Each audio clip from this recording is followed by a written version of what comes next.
اعوذ باللہ من الشیطان الرجیم بسم اللہ الرحمن الرحیم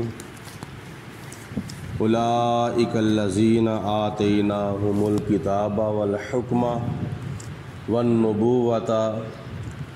فإن یکفر بها ہؤلاء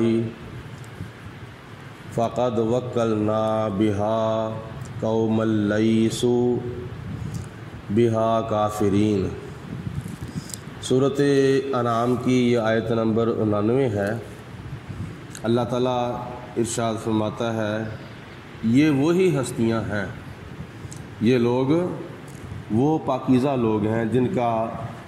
ذکر گزشتہ آیت میں اور گزشتہ آیات میں گزر چکا ہے، یعنی حضرت آدم علیہ السلام سے لے کر حضور نبی کریم رؤوف الرحیم حضرت محمد مصطفیٰ صلی اللہ علیہ وسلم تک چند یعنی تقریباً 18 انبیاء علیہم السلام کا نام لے کر اللہ تعالیٰ نے گزشتہ آیات میں ذکر کیا ہے۔ تو اللہ تعالیٰ ان کی طرف اشارہ فرماتے ہوئے ارشاد فرماتا ہے اولئک الذین، یہ بزرگ ہستیاں وہی ہیں، یہ وہی پاکیزہ اور مقدس لوگ ہیں، آتیناہم الکتاب، جن کو ہم نے کتاب عطا فرمائی تھی۔ حضرت داؤد علیہ السلام کو زبور عطا فرمائی، حضرت موسیٰ علیہ السلام کو تورات عطا فرمائی، حضرت عیسیٰ علیہ السلام کو انجیل عطا فرمائی، اور نبی پاک صلی اللہ علیہ وسلم کو اللہ تعالیٰ نے یعنی آخری نبی کو آخری کتاب قرآن پاک عطا فرمایا، والحکمہ، اور جن کو حکمت بھی اللہ تعالیٰ نے عطا فرمائی تھی۔ اس سے مراد حکومت بھی ہے۔ اگر حکمت مراد لیا جائے تو حضرت لقمان کو اللہ تعالیٰ نے حکمت عطا فرمائی تھی، اور بالخصوص اور دوسرے انبیاء علیہم السلام کو بھی حکمتیں عطا فرمائی تھیں۔ یا حکمت سے مراد یوں سمجھ لیں کہ جو کتابیں عطا فرمائی تھیں تو ان کا خلاصہ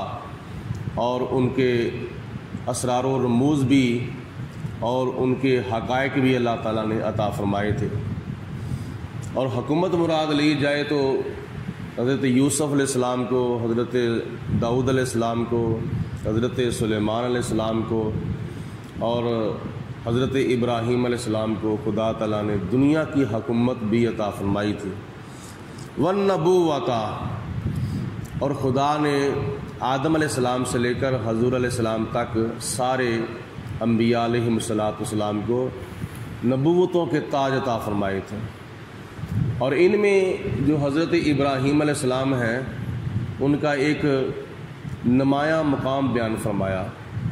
اور وہ یہ کہ سارے انبیاء علیہم السلام جو کہ حضرت نوح علیہ السلام اور حضرت آدم علیہ السلام کی اولاد ہے،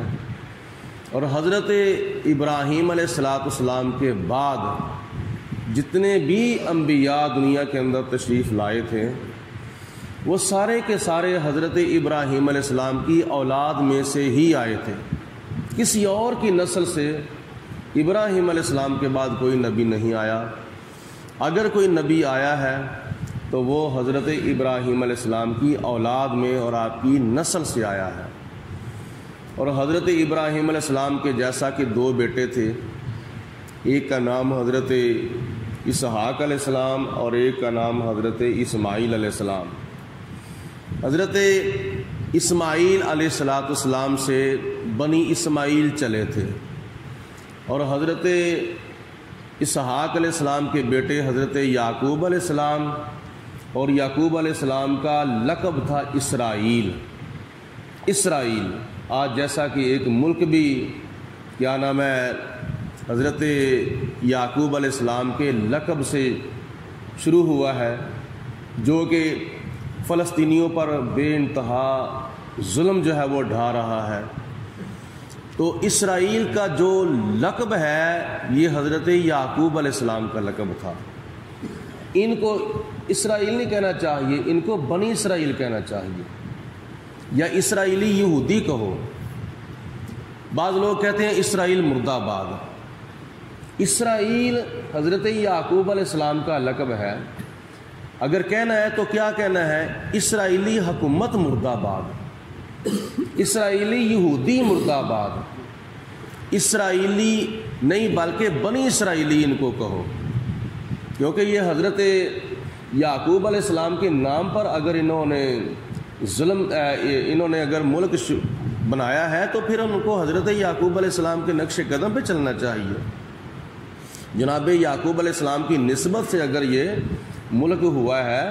تو ان کو حضرت یعقوب علیہ السلام کے نقش قدم پہ چلنا چاہیے۔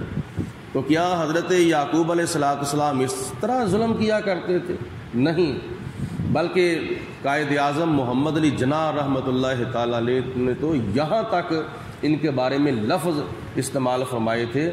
کہ یہ جو اسرائیلی حکومت ہے یہ امریکہ کی نجائز اولاد ہے،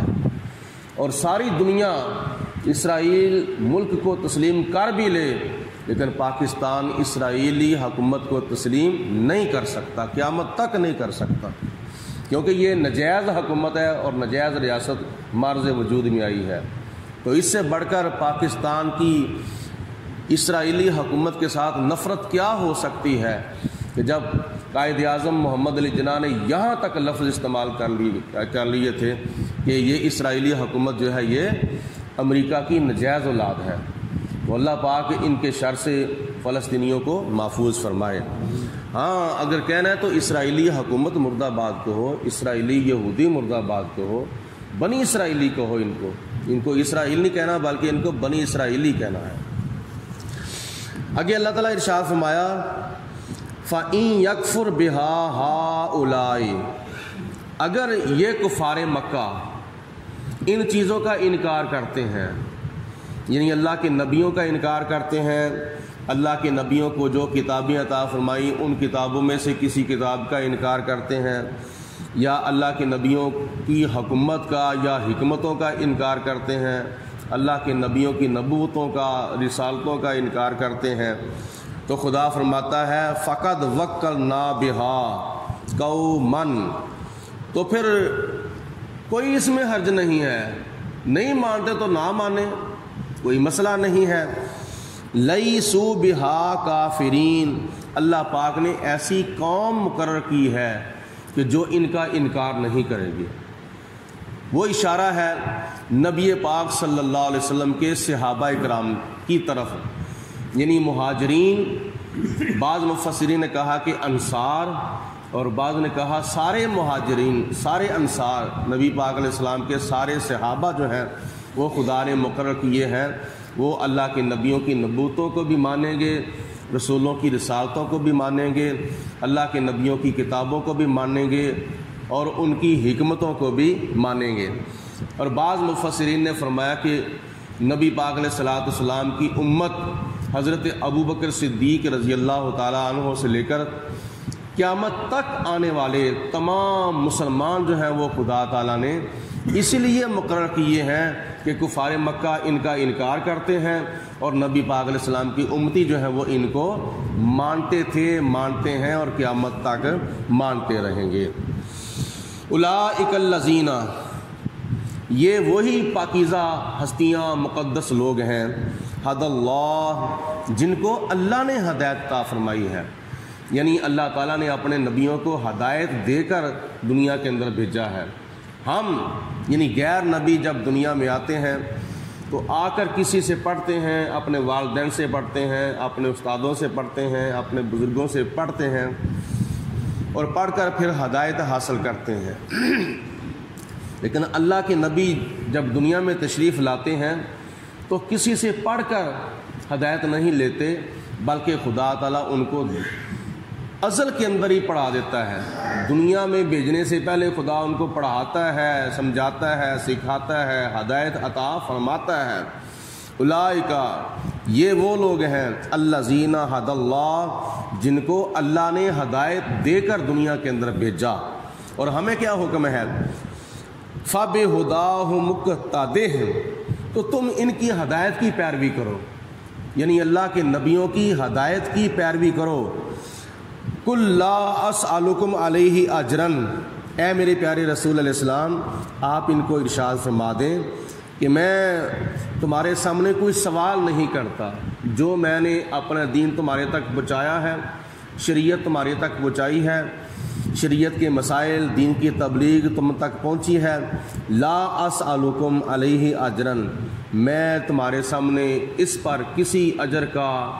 کسی معاوضے کا مطالبہ نہیں کرتا۔ ہاں ان ہوا الا ذکر للعالمین، یہ قرآن مجید فرقان حمید تو تمام جہانوں کے لیے نصیحت ہے اور عبرت